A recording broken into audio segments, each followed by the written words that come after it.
Hey everyone, welcome back to another episode of Cyberpunk 2077. Now in today's episode, you guys want to be able to fire a weapon that uses explosives rounds? Yeah, of course you do. You want to be able to do that. And that's exactly what weapon we're going to be using in today's arsenal. So this one is actually the prototype Shingen Mark V, and you can actually get it in a main story mission, and I'm going to show you guys exactly where you need to be able to get it, but we're going to show it in action here first of all. But anyway, if you guys are enjoying these types of videos, then want to continue seeing these types of videos, then make sure that you guys go ahead and like, comment, and subscribe down below. It would help me out a lot and is greatly appreciated. Also, make sure that you guys go ahead and share these videos with everyone that you know and everywhere that you possibly can, because ultimately it does really help out the channel so I can do more tutorials just like this one for you guys. Anyway, let's just take a look here at the prototype Shingen Mark V. It is a legendary, iconic, submachine gun, and I am absolutely in love with the smart guns in general. So I'm going to go over some of the things that obviously you're going to need to have in order to have that smart weaponry.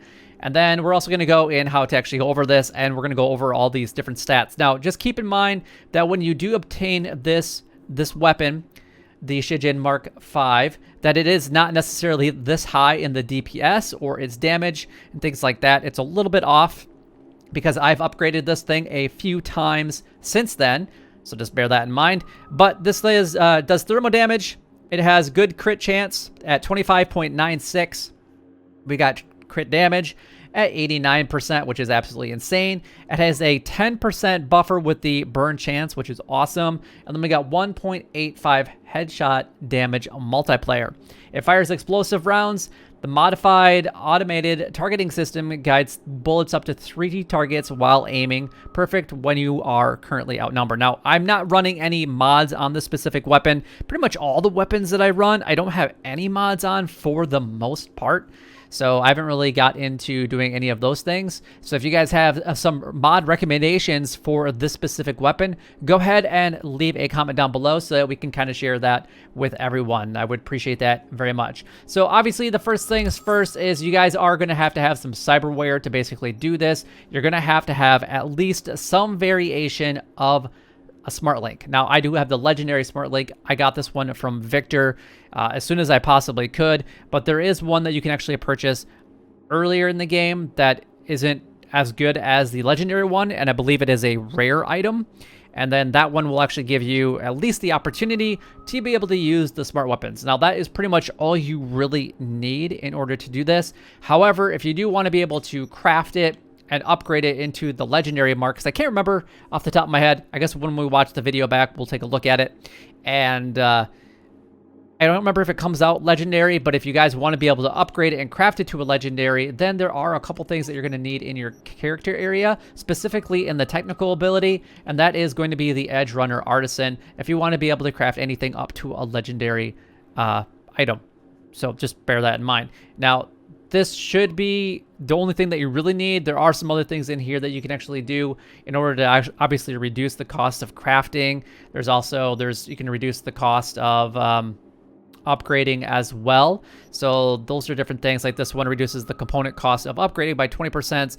So you can continuously do this, and it depends on what your current rank is if you guys want to be able to get the DPS and everything else up there the best that you can. I'm not really going to get into the crafting aspect. We want to go ahead and see what this thing can do, because this thing is actually pretty awesome. And like it says, it does target up to 3 targets at once. And I mean, it does a lot of damage. I mean, and they really can't hide anywhere, which is pretty insane if you think about it. We got that big dude right there. He's burning pretty good. And we got this guy here. He's trying to hide, but it's not really working too well for him. Go, go, go!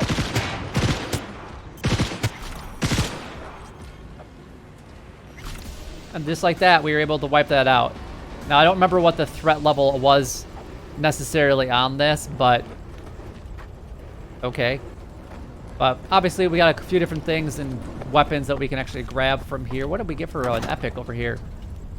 Oh, nice. Got a plate weave combat shirt. Why not, right? Awesome. Look at all this good stuff. Gotta love it. Yeah, I'm absolutely in love with these weapons, and this thing is insane, and I highly recommend that you get it as soon as you possibly can. But anyway, let's go ahead and get into everything else that it involves in order to actually get this legendary iconic weapon right now. Now, as I was mentioning before, this is a main story mission. Now, that main story mission is actually Give Me Danger, and it's basically a recon mission that you're going to be going on in order to get some information about a later main mission that you'll actually be completing with Tamara. So just be aware of that. And it's actually very, very easy to find, especially if you're a part of the Corporal life path. Now, I am a street kid in this playthrough, so I actually went a completely different direction, but I'm going to tell you guys exactly what you need to do if you guys are a Corporal life path, because it will make this mission a little bit easier, because it's like a direct line of sight in order to get to where you guys want to be able to go, which I'll show you guys here in just a little bit. But ultimately, you're going to see in some of my clips here that for whatever reason, none of the guards at this facility were intimidated by me in the least. I didn't counter any fights. Nobody came after me. There was nothing going on like that, and I'm a street kid in this playthrough. So it was kind of interesting just how it actually played out. So anyway, what you're going to be looking for is you're going to be doing a little bit of recon, and you're going to be looking for a container, a shipping container labeled 667. And it is actually going to be on the far left. So if you're basically looking at the screen, you're looking at where the shipping containers are at. In the far upper left-hand corner of the screen is where you guys want to go. So you have this footbridge, you have a vehicle that you guys can go down, and if you look a little bit further to the left, you'll actually see a main gate entrance off to the left. I do show it here in just a little bit that you guys will be able to see it. That is the one that you guys can actually go through if you guys are a Corporal lifestyle, and none of the cameras or anything will actually be hostile towards you. And if you go straight back on there, that is the crate or the container that will be labeled 667.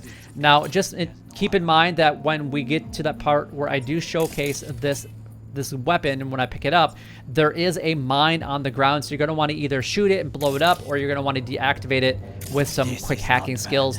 Whatever is the most convenient for you guys to do this. And you can see in that clip that none of the guards were even worried that I was there. I really don't know why. It obviously was a glitch for my specific mission. I assume for you guys it will not be as easy, so definitely be prepared for a little bit of a fight.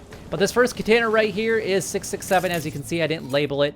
I didn't get a clear shot of that it actually is labeled that. I disarmed that, and then here's the weapon. But that is everything that I have for you guys in today's episode. Hopefully you guys will enjoy the prototype Shingen Mark V, and I wish you guys all the best with it. But if you guys did enjoy today's episode, make sure that you guys go and like, comment, and subscribe down below. It would help me out a lot and is greatly appreciated. But until next time, YouTube, you guys keep doing what you're doing because you're already doing it, and you guys stay gaming.